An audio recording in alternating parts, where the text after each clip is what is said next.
Hi, welcome back to my kitchen. Today, I just wanted to talk about gardening and my garden and what I'm planting for my garden. My my kitchen has a huge influence on my garden and vice versa.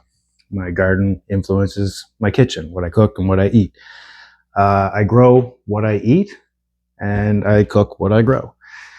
Um, so right off the bat, some main staples of mine are shallots, leeks, and garlic. Those are things I cook with almost on a daily basis. Those are things I could use all the time, and they're quite expensive. Shallots and leeks, in particular, are expensive in the grocery store. But here I have, I don't know, these are 50 pod trays, and I have 3 or 4 per pod of each. These are my shallots, these are my shallots, and these are my leeks.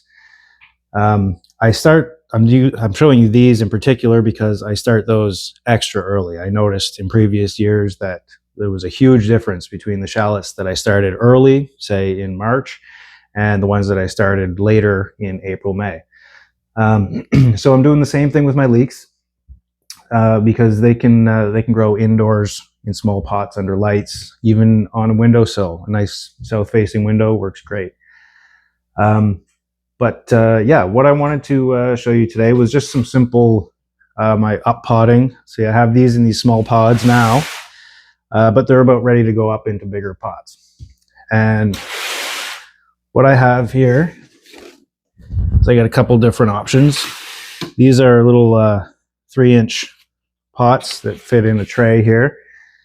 And this is basically from previous years from other plants that I had bought that I just saved. The cool thing about gardening is there's often, for a lot of the stuff you do, it's one-time investment. Like these seedling trays here, these are really good ones. They're sturdy. And what I really like about them is they have nice big holes in the bottom. So when it comes to taking them out and transplanting them, you can just pop your finger right up and it pushes them right out. And then you can upplant into these. Now, there's a lot of other plants too that I'm going to be starting this week. I'm even a little late on that, but things like tomatoes, peppers, cucumbers, they don't like to be started too early indoors. If you do start them too early, you're going to end up with leggy, long, stretched out stems and weak plants. Basically, they're going to end up stressed, because they want to spread their roots out. Whereas onions and leeks, green onions, chives, things like that don't do that so much. They do really well with an extra head start. So basically, I'll just show you real quick what I do here. I won't go through the whole process, but these I can just pop them out fairly easily. I put a little hole, stick them in my bigger pot. There we go.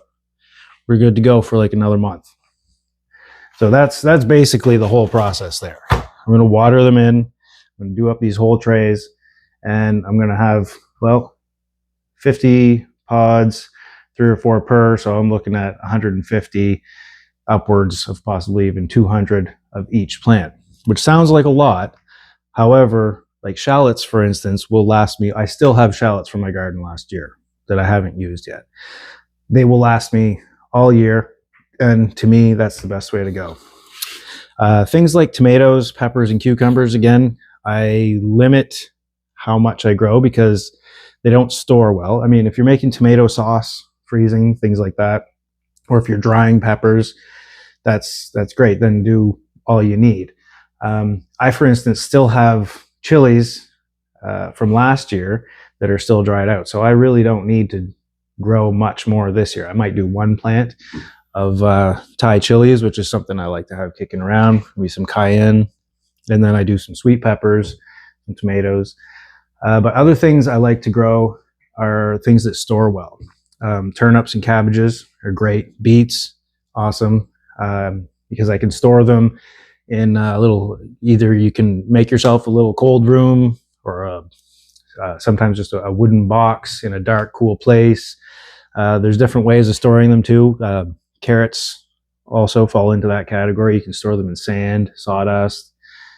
things like that. You can look that up, do some research, and there's a lot of great options for that. But yeah, basically, I just wanted to touch on that because there's a huge correlation and between what I cook and what I grow. And I like to eat fresh, and I don't want to have to break the bank spending tons of money on things like leeks and shallots. So I want to have plenty of those to last me through the year. I'm also going to be doing some cabbages and a lot of different stuff. I'll definitely show you what I'm doing as I go along. I'm going to be building some more beds, expanding my garden this year, and basically starting fresh. I moved last fall, so I'm going to be pretty much starting a fresh garden, and I'd like to take you along for the ride and show you how I'm doing that. And hopefully it'll help you in your culinary ventures. So I've got my first couple trays here done. Make sure that you label them. But I just wanted to say that if you have any questions, comments, concerns, I would really appreciate it. I'd like to know what you want to know. I have a lot of knowledge about gardening and cooking and the two working together. So let me know. I would like to be able to help you out. So leave some comments, ask some questions, whatever you got. Let me know. It would be really helpful to me, and hopefully I can help you out in return. So yeah, happy growing and gardening, happy cooking, and all the best.